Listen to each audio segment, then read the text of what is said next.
Shalom. I want to say all praise to the Most High, and thank y'all for joining me. My name is Eleazar Yasha Alera, and basically I just want to first of all start out by giving a big thank you to everybody that's been supporting me. I've been getting a lot of positive feedback, a lot of comments. I want to thank Gospel Radio Nation for doing an interview with me on the show, and from there I just want to get into basically what this video is going to be about.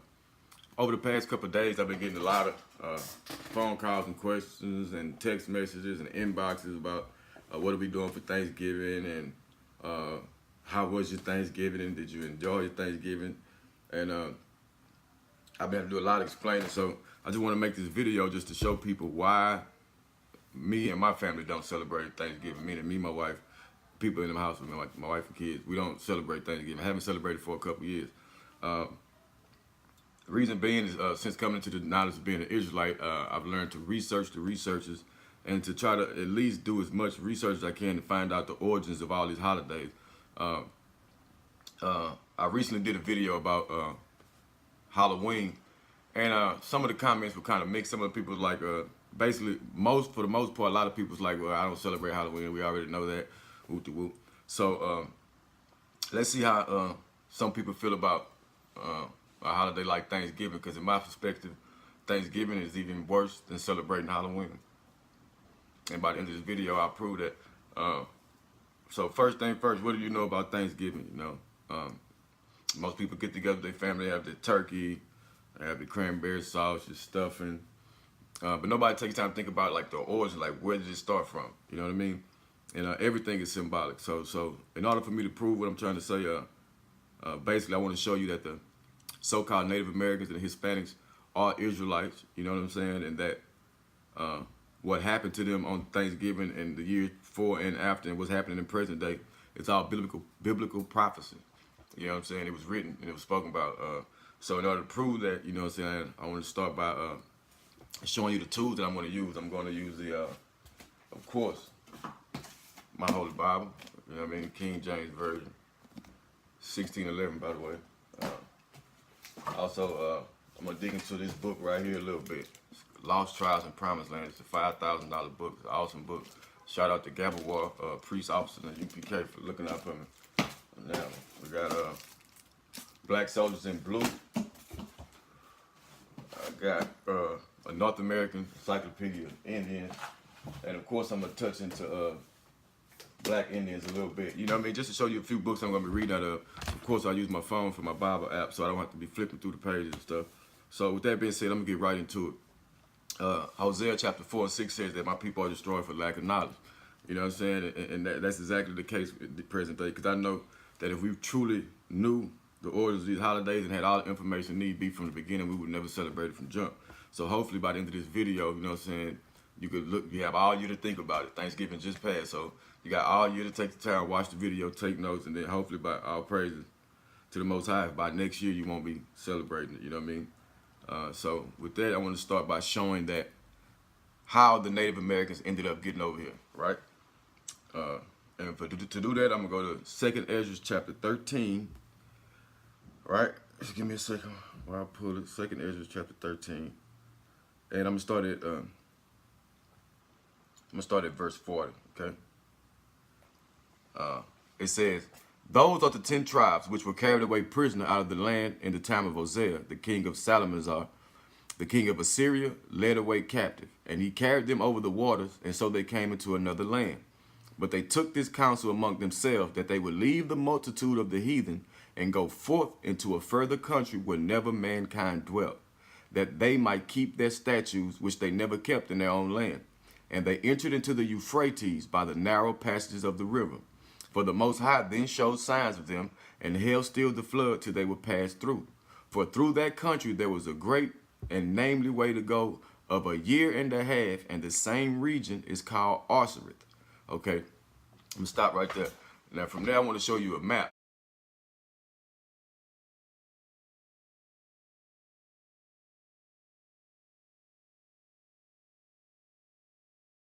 To show you which way they went, right? It says they entered into the Euphrates by the narrow passage of the river.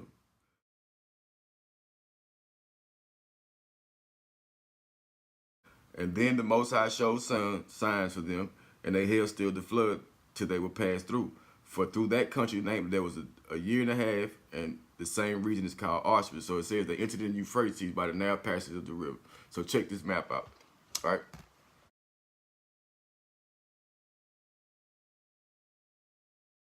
So you're not gonna be like, that's not enough evidence, right? So if that's not enough evidence, I want to show you a movie clip, and just let me explain the clip before I play it. This is a scene from Columbus, and he's going to describe to a guy he's trying to get to fund him how he knew how to get to America, right? So check this movie clip out. Why do you wish to sail west? To open a new route to Asia. Asia is the richest kingdom, the land of spices and gold. At the moment, there are only two ways of reaching it. By sea, sailing around the African continent. The journey takes a year. Or by land. But the Turks have closed this route to all Christians. There is a third way. By sailing west across the ocean sea. The distance is unknown. It's said to be infinite.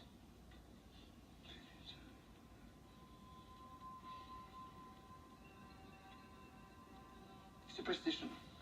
I believe the Indies are no more than 750 leagues west of the Canary Islands. How can you be so certain?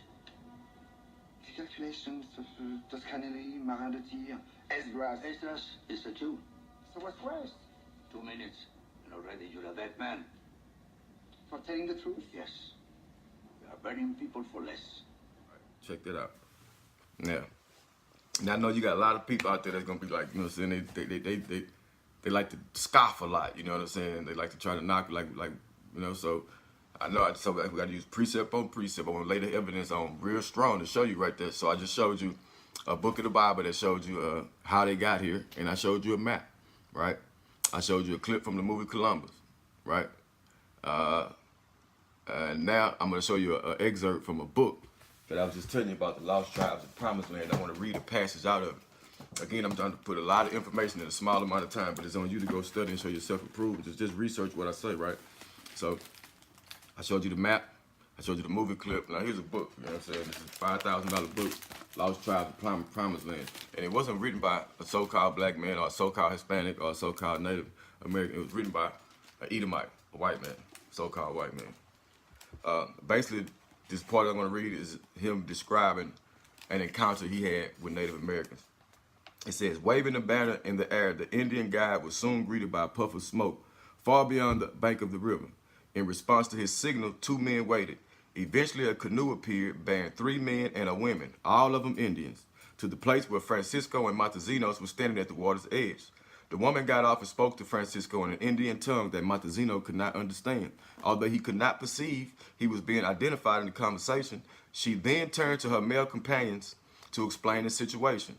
Upon hearing her words, they rose and went over to Montezino's. To his utter astonishment, she said, Shema Yisrael Adonai Eloheinu Adonai Ehad. Hear, O Israel, the Lord our God, the Lord is one. They had recited in Hebrew the fundamental credo of Judaism.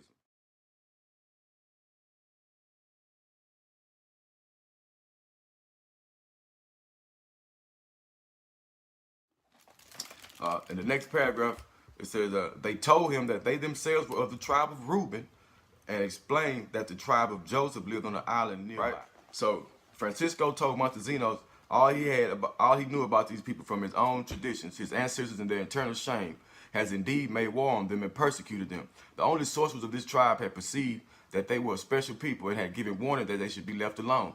The God of these children, the children of Israel, is the true God, they said, and everything inscribed in their tablets is true. So you know what I'm saying? That's Hollywood history, you know what I'm saying? It's just showing you, and the Bible, that's showing you that those people are the Israelites, right? So you got a lot of scoffers that want to like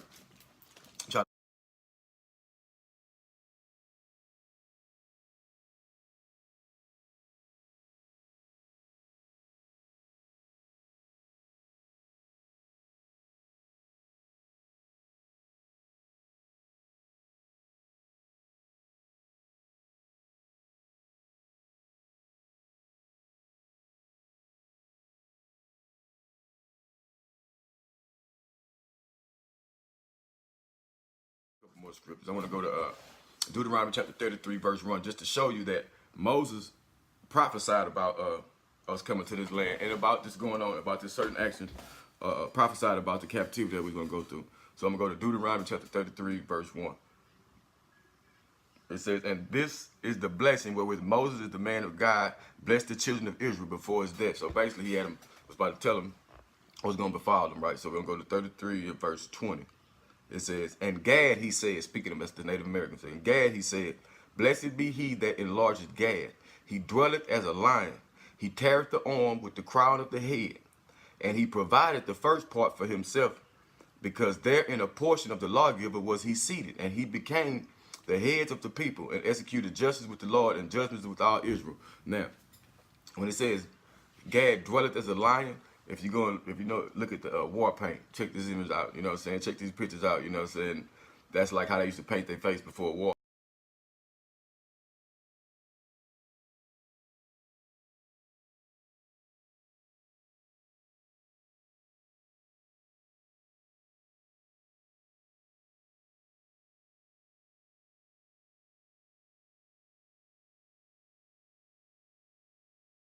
You know what I'm saying? When it says he tears the crown with the arm of the head, he teareth the arm with the crown of the head, teareth the arm, is speaking about the blood brother oath they used to take. They would cut their arm or cut their finger, and they would mix their blood.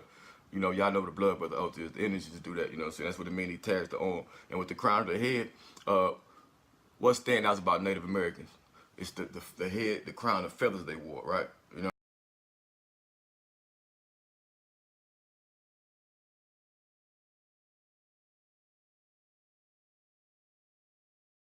what I'm saying? So, that's just some characteristics of the way of the tribe of Gad and what they look like. If you go to 1 Chronicles 12 and 8, that's another precept. We talk about the faces being like lions, right? So I'm gonna pull that real quick just to show you, know what I'm saying, what I'm talking about. 1 Chronicles 12 and 8, right? Have bear with me a second because I know I'm running a lot of information in, but I'm just trying to show you that the Native Americans are the Israelites, right? According to the scriptures, you know what I'm saying? Before I get into the wicked history of the actual date or the origin of what event sparked the beginning of Thanksgiving. So like I said, right now, these are just showing you that the Native Americans are Israelites. It says, and the Gadites there separated themselves into David, into the whole wilderness of men and might, of men of war fit for the battle, that could handle shield and buckler, and whose faces were like the faces of lions, and were swift as roes upon the mountains. Now, if you know anything about history, are you guys familiar with the Buffalo Soldiers, right?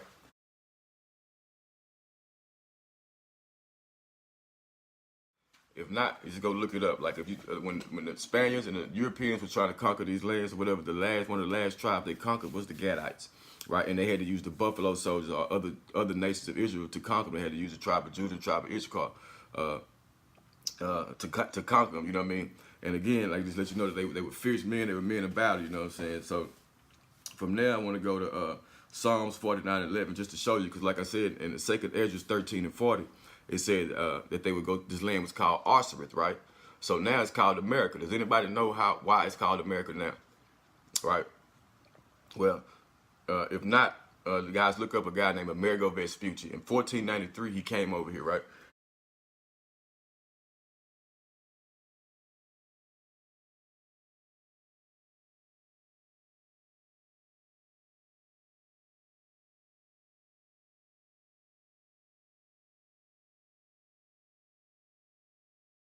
And they end up changing this name of this land to America. It's named after a guy named Amerigo Vespucci. Look it up. And just to show you a precept of some of the stuff that the Edomites do, or the so-called white man does, if you go to Psalms 49 and 11, it's a precept just to show you, you know what I'm saying, what the type of stuff they do. You know what I'm saying? 49 and 11. It says, their inward thought is that their houses shall continue forever, and their dwelling places to all generations, that they call their lands after their own names. You understand what I'm saying? Once they go conquer land, wherever they set foot at, they want to claim it for their God and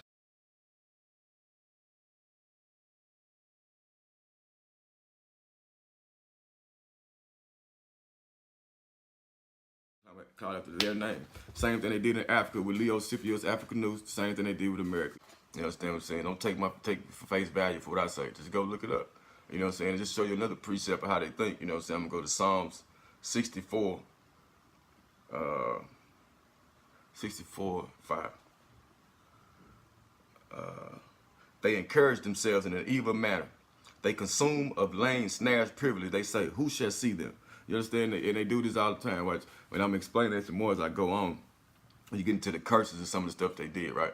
So from there, you know what I'm saying, I just showed you how they got here. I showed you who the people were.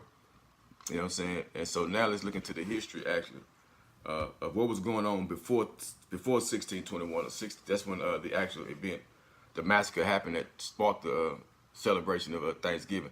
But before that, I want to go to Deuteronomy chapter 28, verse 15 through 30, and just show you, top off a few verses to let you know some of the things that the children of Israel will go through, right? So let's go to Deuteronomy chapter 28, verse 15. Just to show you that the Native Americans are Israelites according to scriptures, as well as the so-called Negroes.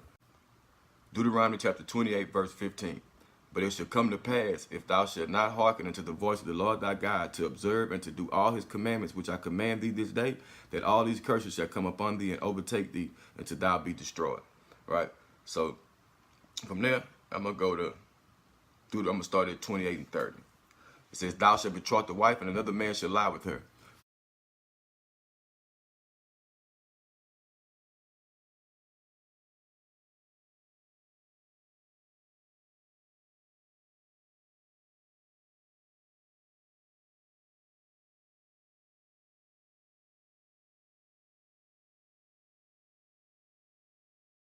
When those Spaniards and them Europeans came over here and touched down in those islands from Hispaniola all the way up to the mainland, they raped, robbed, and pillaged every Native American tribe or Israelite tribe that they encountered. Every last one of them is documented in the books, from Black Indians to a short account of destruction of the Indies, to lost tribes in Promised Land, to voices from Wounded Knee. I mean, even in the Native American Encyclopedia, I got I mean, if you just go through, I mean, I got books on books that documents the slaughter and the pillage that happened to these people. So I want you to just think about stuff that as I read these verses, right? Thy sons and thy daughters shall be given into another people, and thy eyes shall look and fail with longing for them all the day long, and there shall be no might in thy hand.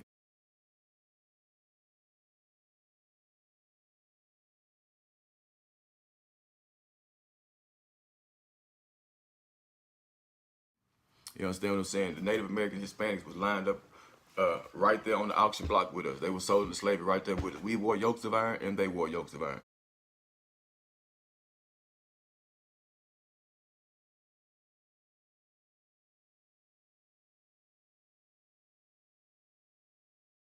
Deuteronomy 28 and 36. The Lord shall bring thee and thy king which thou shalt set over thee unto a nation which neither thou nor thy father have known, and there thou shalt serve gods of wood and stone. And how did they end up worshiping gods of wood and stone?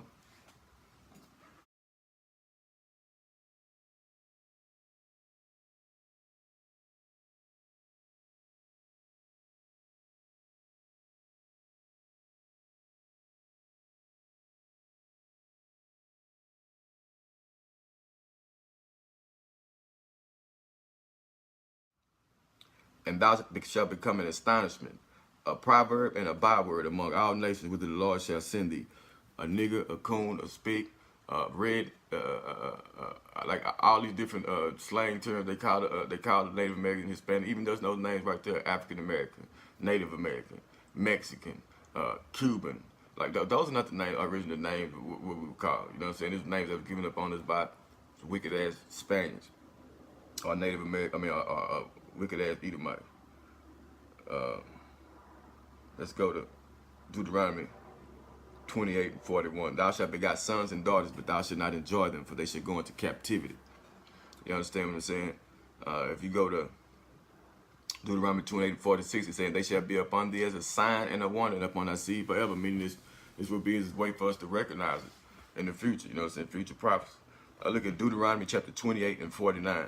The Lord shall bring thee and a nation against thee from far end of the earth, as swift as the eagle flies, a nation whose tongue thou shalt not understand, a nation of fierce countenance, which shall not regard the person of old, nor show favor to the young.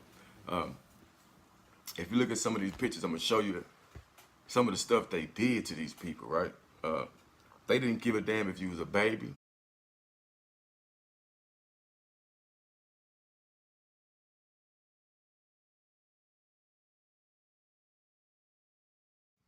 or elderly. They cut their heads off.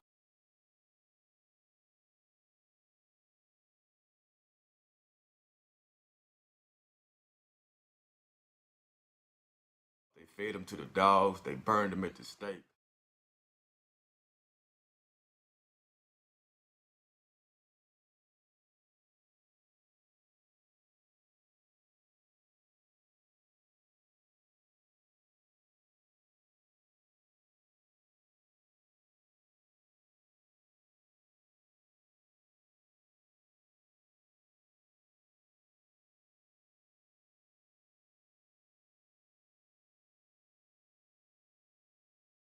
I mean, it's just some atrocious acts being committed upon these people, right?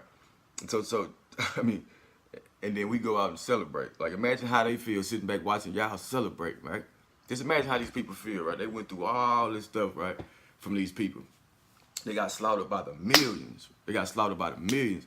I got a movie clip I want to show right now of it's called First Contact: The Lost Tribe. This is a movie. I think it was made. Maybe it's a documentary. It was made about 5 years ago, and this is one of the brothers from the Northern Kingdom. It's so-called Native American man. They've been hiding from those people since 1400 when Columbus and them came. They've been hiding in the woods, and these people done found them. But listen to what this brother say about them. Listen. Por confusão, os índios não sabiam distinguir quem era da FUNAI e quem não era. Antes do contato, todo branco era inimigo. E ele pode achar que você está dando presente para ele ficar relaxado para você matá-lo. Um velho aí um dia falou, vocês não estão dando as coisas pra gente ficar bobo e depois vocês matarem a gente? Ele perguntou isso.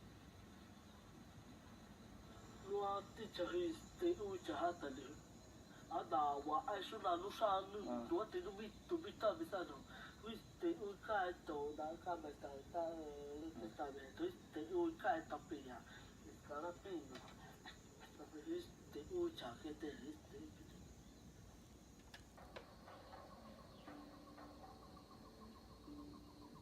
Violence towards the Amazonian tribes has a long history, and not simply from the Spanish conquistadors. In the early 20th century, the rubber industry took over huge swathes of the Amazon basin. They turned some tribes into slave workers. The rubber companies sent out hunters to capture or exterminate tens of thousands of others. Some estimate 90% of all indigenous Indians were wiped out. 90%. Sapanawa may not be a lost tribe after all. For all these years, they've been in hiding. See that? They've been hiding.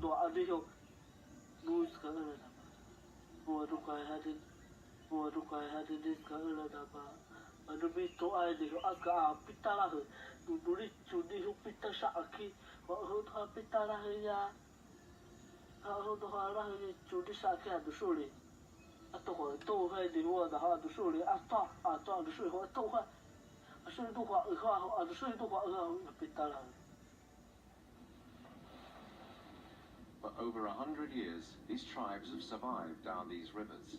But in the past few years, it is not just the Sapanawa who have been seen. Over the border... From there, I want to show you something. I'm going to show you how history lines up with that. I'm going to go to Black Indians and just read a little short paragraph about what these people say about what happened. Look at this. This is Black Indians. I'm reading from page 26. It begins with Columbus. For the people of the Americas, the arrival of Columbus was hardly a blessing. On this first day of October 12, 1492, the explorer wrote on his diary, "I took some of the natives by force." He later found the original inhabitants of the traceable peaceable and concluded that there is not in the world a better nation. His response as a European was to say that Indians must be made to work and adopt our ways. This Christopher Columbus, whose unique seamanship, which is a damn lie, he knew how to get over here because of the writings of Edwards. So he wrote enthusiastically to King Ferdinand and Queen Isabella about the business possibilities from there. In the name of the Blessed Trinity, we can sell all the slaves that can be sold. When he loaded 1,100 Taino men aboard a Spanish ship, the crowd in the stormy Atlantic took a fearful toll. Only 300 survived, but Columbus of Spain had decided to continue the profitable slave trade from America. Seville became the slave capital of Spain, right? So that's when it started with Columbus. So we're going to see how many people end up dying because that's the point I wanted to get to. It says, in the century following Columbus landing, millions of Native Americans died from a combination of European diseases, harsh treatment, and murder. Americans took their places in the mines and the fields of the New World. The 80 million Native Americans alive in 1492 became only 10 million left alive a century later. These figures are even more striking within local areas. In the 1519, when the Spanish arrived, Mexico had a population of 25 million Indians. By the end of the century, only 1 million was still alive. You understand what I'm saying? That's what happened to our people once these damn Spaniards, European Edomites touched down. You know what I'm saying? So from there, I want to get right into the history of Thanksgiving, right? You know what I'm saying? Because I showed you a few curses. Matter of fact, I'm going to read one more. Deuteronomy chapter 28, verse 68. It says he should be sold, taken into Egypt again by ships, and sold as bondmen and bondwomen. I mean, that happened to the Native Americans just like it happened to us. So with that part of the video, you guys should at least have enough information to start researching, are the Native Americans really the Israelites? Like, and if that's not enough, I can show you artifacts to where that the 10 Commandments were written on. They got cave art. There are the 10 Commandments found written on a gold block. Like, I mean, there's no doubt about it. The Native Americans and the Hispanics and the Negroes are the true Israelites, right? So with that being established, I want to get from there, I want to go into the actual history of Thanksgiving. It's going to tell you about the origins of Thanksgiving. It was written by AmericanIndianSource.com, A Day of Mourning.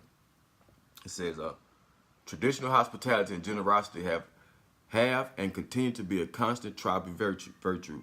The Wampanoag feast, called Nico Moshiaka Winnie, or Grand Sachem Council's feast, it was because of this feast in 1621 that the Wampanoags had amassed the food to help the Pilgrims, thereby creating a new tradition, the European tradition known as Thanksgiving Day.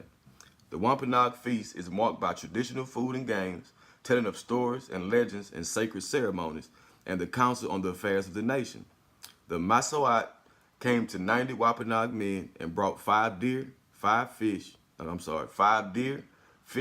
all the food and the Wampanoag cooks.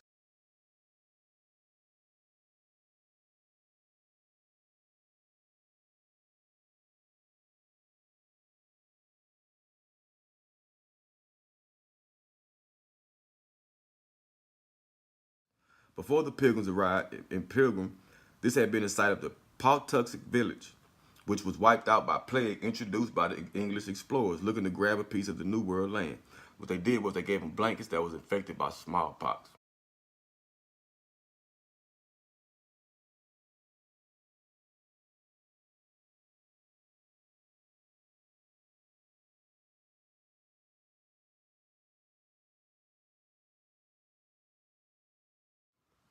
Okay, it says one such European captain, Thomas Hunt, who started trading with the native people in 1614, captured 20 Pawtucks and 7 who started trading with the native. He captured 20 Pawtucks and 7 Nagasset, selling them as slaves in Spain.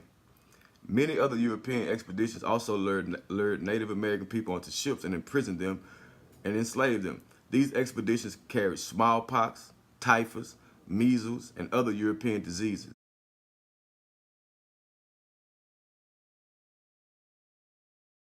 to the continent. Native people had no immunity, and some groups were totally wiped out, while others were decimated.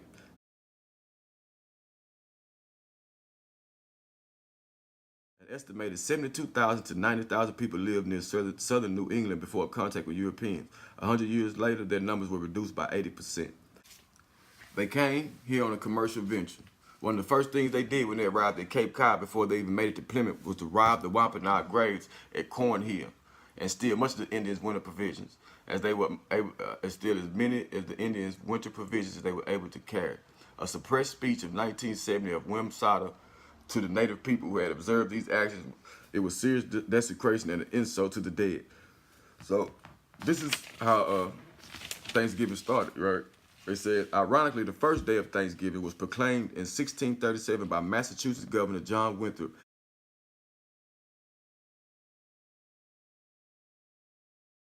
He did so to celebrate the safe return of English colonists in Mystic, Connecticut after they massacred 600 Pequot Indians who had laid down their weapons to accept Christianity.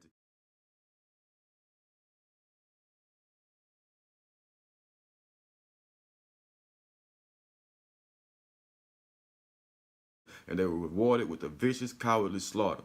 This was when the first official day of Thanksgiving, 1637, they slaughtered 600 Native Americans, 600 of your brothers and sisters that had laid down their weapons to accept this wicked-ass Christianity. And they slaughtered them. They celebrated by kicking the heads of the dead pilgrims, of the dead Native Americans. They celebrated by mutilating them, sodomizing them, putting their heads on spikes. I mean, this is what they did for the first official Thanksgiving.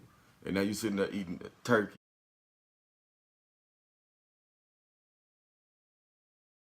It's your cranberry sauce and your stuffing. You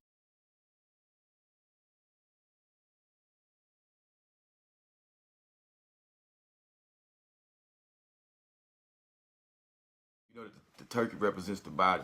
Cranberry sauce represents the blood that they shed.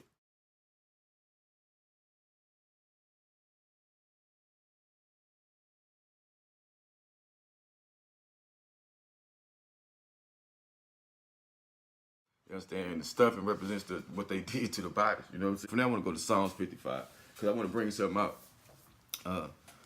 They came over here and they had a habit of making a lot of deals and treaties. You know what I'm saying? That's how Esau ended up, underhanded, undermining the Native Americans in the first place. So we're going to go to Psalm 55, verse 20.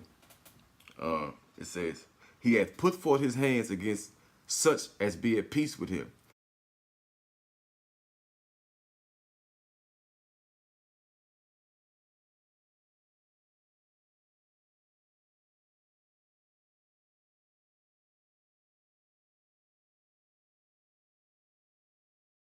He had broken his covenant, meaning the people that were at peace with him, you know what I'm saying? He broke his covenant with those people. I mean, they made deals. And if you go look it up, the Native Americans made over 500 treaties with these devils. And the devils broke every last one of them. Look it up. I even went and dug up a few of them, so check these pictures out right here.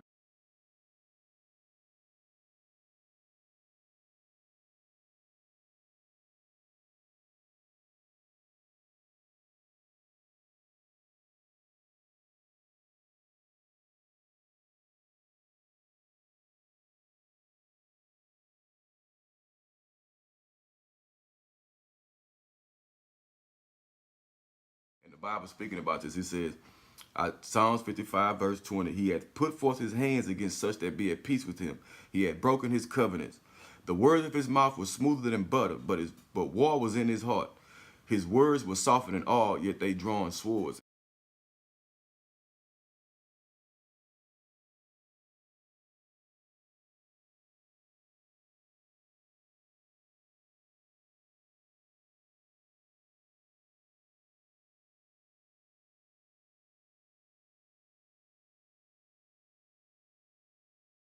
If you look into this in history, bro, they would come to him, make it like there's all fun and games, making peace, like they want to bring Christianity and that this one true God. As soon as the Native Americans let down their guard, they slaughtered them.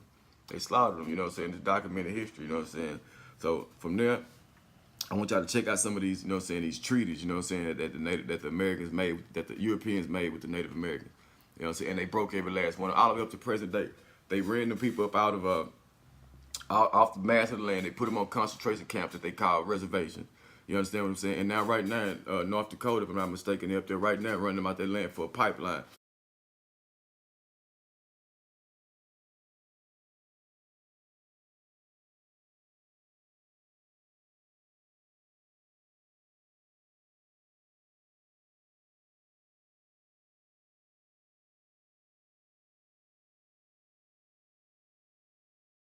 And just last week or the week before that, they found out the damn pipeline leaked like 240,000 barrels worth of oil on these people on the little piece of land they do got.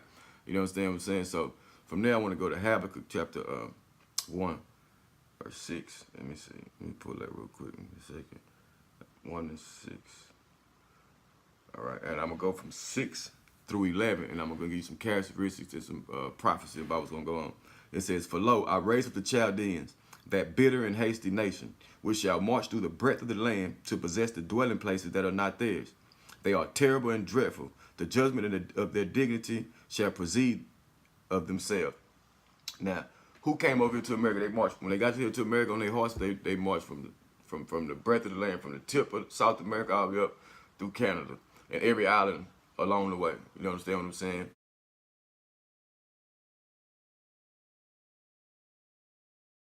It says, they shall come all for violence.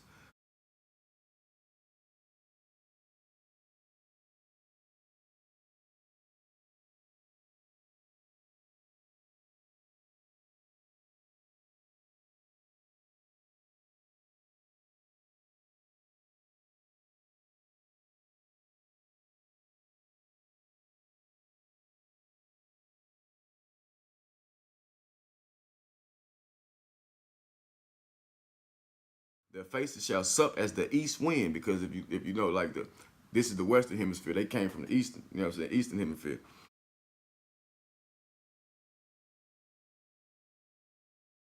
It say, and they shall gather up captivity as the sand.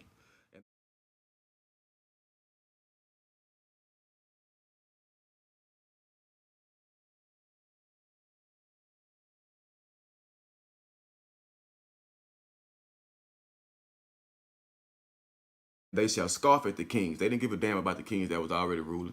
Montezuma and all them, they slaughtered all of them, all the great kings on all the islands. All of them had their own separate kings. All the tribes had their own kings. They slaughtered all of them.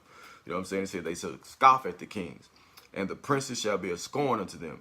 They shall deride every stronghold, and they shall heap dust and take it. They're going to kick ass and take it, and that's what they did.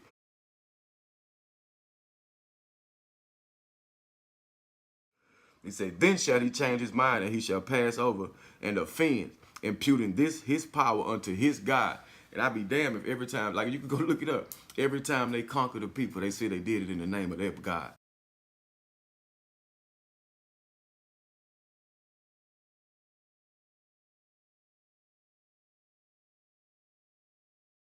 White Jesus or white whoever he is.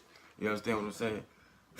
Bro, we got to pay attention and wake up, man. We got to start applying these scriptures. You can't just be going to sit up in church, listen to the pastor tell you these same damn lies over and over again. Ain't giving you no history. Ain't giving you no scripture that compares to your life. You know what I'm saying? And I bet you some fool-ass pastor out there and gave a whole sermon on Thanksgiving. Now, and I know what verse he probably gonna pull. The one verse that used the word Thanksgiving, and it's not talking about this wicked ass holiday on November the 27th. What it's talking about is giving thanks every day. You understand what I'm saying? You supposed to give thanks every day. So don't let no pastor trick you with that garbage talking about that. Find that one word in the Bible and think it's talking about this holiday of Thanksgiving. I just showed you what official that 1637 is when it was declared a holiday. You understand what I'm saying? And the event that sparked that was the massacre of over 600 Native Americans, which was probably more than that. You understand what I'm saying? So don't be confused about what's really going on here in these scriptures. The scriptures telling you know what I'm saying? And like I said earlier in the video, I said I'm gonna go to Genesis 49. I'm gonna show you something because I said something earlier about the buffalo soldiers. The Bible's awesome. Don't miss nothing. I'm gonna go to a prophecy of what's supposed to befall the children of Israel in the last days. It says Genesis 49 verse 1. It says, and Jacob called unto his sons and said, gather yourselves together, that I may tell you which shall befall you in the last days. Right. So he got all his sons together, and he gonna give them a prophecy about what's gonna happen to him in the latter days. Right. From there, I want to go to verse 19. This is the particular verse that's dealing with tribe of Gad. It says, Gad, a troop shall overcome him. Go look up Andrew Jackson. Oh, hold on, let me finish the verse. It said, a troop shall overcome him, but he shall overcome at the last. Now, go look up Andrew Jackson and F.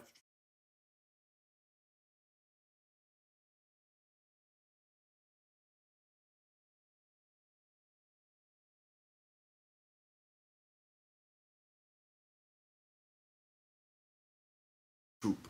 Right, like I told you, they had a hard time conquering the tribe of Gad. Right, they had a hard time conquering, so they had to go get the buffalo soldiers and some, which were the tribe of Judah. You know what I'm saying? And that's how you round them up. But if you go look up U.S. Cavalry, Andrew Jackson, and look up F Troop, and it gives you some history on that right there. So from there, I want to get straight to it. You know what I'm saying? I want to start getting more depth, like putting it together a little more. Go to Isaiah 65 and 11, right, to show you another precept, let you know how awesome the scriptures are, bro. You know what I'm saying? The Bible don't miss nothing. So from there, I want to go to Isaiah. I want to go to Isaiah 65. I said 65 and 11. That's what I said. Let's go to Isaiah 65 and 11. He said, but ye are they that forsake the Lord, that forget my holy mountain, that prepare a table for that truth. What table?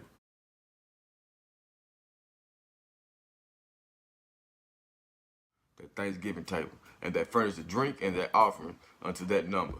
Therefore will you swore will ye bow down unto slaughter, because when I called you did not answer, when I spake you did not hear, but did evil before my eyes, and did not choose that wherein I delight. What evil these most I talk about? You know what I'm saying? Celebrating these damn pagan holidays. You know what I'm saying? So now from there, I want to show you how the Most High feel about these so-called feast days that y'all have. I want to go to Amos chapter 5, verse 21. Amos chapter 5, verse 21. I despise your feast days, and I would not smell in your solemn assembly. So the Most High don't give a damn about these holidays. You know what I'm saying? These holidays got nothing to do with the Most High. These are pagan holidays that were set up and are celebrating the slaughter of your brothers and sisters. You know what I'm saying? So you can make every excuse in the world, but this is what the scriptures say. Another precept. Because the Bible is awesome. You know what I'm saying? It's awesome. We're going to go to Psalms 137. 137. Check this out. Now, this is a prophecy about some of the stuff that happened during that time. You know what I'm saying? When those Native Americans came over here, they slaughtered old and young, right? I showed you that verse right there, but check this out. This is just some of the stuff that they did. It says, O daughter of Babylon, who ought to be destroyed, happy shall he be that rewarded thee as thou hast served us. Happy shall he be that taketh and dashes thy little ones against thy stones. Now look at this damn picture right here. Timothy's ain't describing them cracks.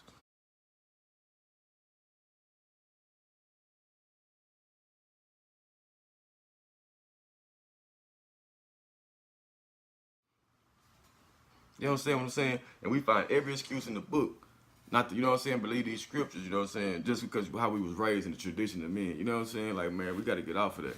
From there, I want to go to Lamentations chapter 5, verse 1. And right now, to even wrap it up, I just want to show y'all some verses just to show you, you know what I'm saying, that the Bible is real and it prophesied about all this stuff. You know what I'm saying? And we got to start studying upon ourselves and stop just taking them damn wicked-ass pastors' word for it, because they're not giving us no truth. You know what I'm saying? I'm supposed to, they say whatever they want to say about me, but all y'all went up in church and probably sat up in there for hours today. You know what I'm saying? For hours. But how many scriptures did the pastor actually bring? You know what I'm saying? How much truth did he actually bring to you? How much history did he bring to you? None of that, man. But I bet you he asked for that offering and that tithe. Bet you that. Anyway, off of that, I want to go Lamentations chapter 5, verse 1. It says, remember, O Lord, what has come upon us. Consider and behold our reproach. Our inheritance is turned to strangers, and our houses to aliens. You know what I'm saying? That's what happened to them brothers and sisters when they came over here. It says, we have drunken our water for money, and our wood is sold unto us. They stole all the land, and now they sell it right back to them. They say, our necks are under persecution. We labor and have no rest. We have given the hand to the Egyptians and the Assyrians to be satisfied with bread. Our fathers have sinned and are not, and we have borne their iniquities, meaning we suffer from the sins of our forefathers, and so on and so forth. You understand what I'm saying? Servants have ruled over us. There is none that deliver us out of our hand. Why does it say servants have ruled over us? Because we was ruling over their ass at one point. We had them in captivity at one point. You know what I'm saying? And a precept for that, I want to go to Ecclesiastes chapter 10, verse 7. This is going to mess you up right here. Boy, the Bible is awesome. Don't miss nothing. Ecclesiastes chapter 10, verse 7. It says, I have seen servants upon horses and princes walking as servants upon the earth. Now check out this statue right here. It's a statue of Theodore Roosevelt with a tribe of Gad on one side and Judah on the other side. Check this out.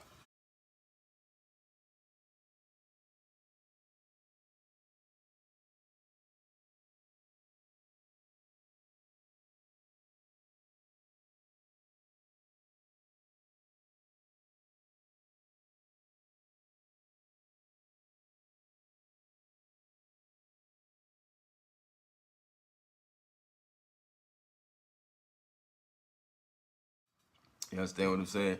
And right now I'm just showing you characteristics just to wrap this up, you know what I'm saying? Just to show you, you know what I'm saying, that the Bible prophesies and it shows us who these people are. All we gotta do is just look in at precept on precept, line upon line, here a little, there a little. So with that being said, I'm gonna wrap this video up. I know it's a lot of information I put in there in a small amount of time, but there's so much more information that I wanted to put in that I couldn't put in. But I just want to give this brief summary of why I don't celebrate Thanksgiving, why I don't allow my family to celebrate Thanksgiving. It's nothing personal. It's nothing about not wanting to go hang out and spend time with the family. Just on this particular day, I'd rather just chill. You know what I'm saying? Like, I can't do it. You know what I'm saying? Like, knowing the truth about the origins of it and how many people were slaughtered, you know what I'm saying? I couldn't do it. You know what I'm saying? I just couldn't do it. So, with that being said, everybody study for yourself. You know what I'm saying? Everything I say, don't take it for face value. Don't take my word for it. Please go study for yourself. You know what I'm saying? And remember, this is not my word. This is not my information. This is the Most High's word. This is the Most High's information. You know what I'm saying? So I'm just going to wrap it up right there. You know what I'm saying? Because like I said, I'm not the type of brother that just like to sit in front of the camera. But out of necessity, I decided to make these videos so that I would be misunderstood. So with that being said, all praise to the Most High. Most High in Christ bless everybody out there. Please, y'all, take time and watch this video. Take notes. Don't forget to like and subscribe. And check me out on Building with Eleazar. It's on YouTube. Also, we in the business. My wife, hit my wife up. Eleazar's Rib on Facebook. Custom Print Ink. She made this nice sweater for me, you know, with the 7 golden candlesticks. The Zephaniah chapter 2, verse 1. You know, y'all go look it up and see what that verse says. You know, black fire with fish. Got the Kum Yasha Allah on the back. Also, we in the fringe, right? So, y'all hit me up about that, getting that work done. Thank y'all for taking the time to check out the video. And again, you know, this is just like me just giving my information that I've gathered. With that saying, shalom.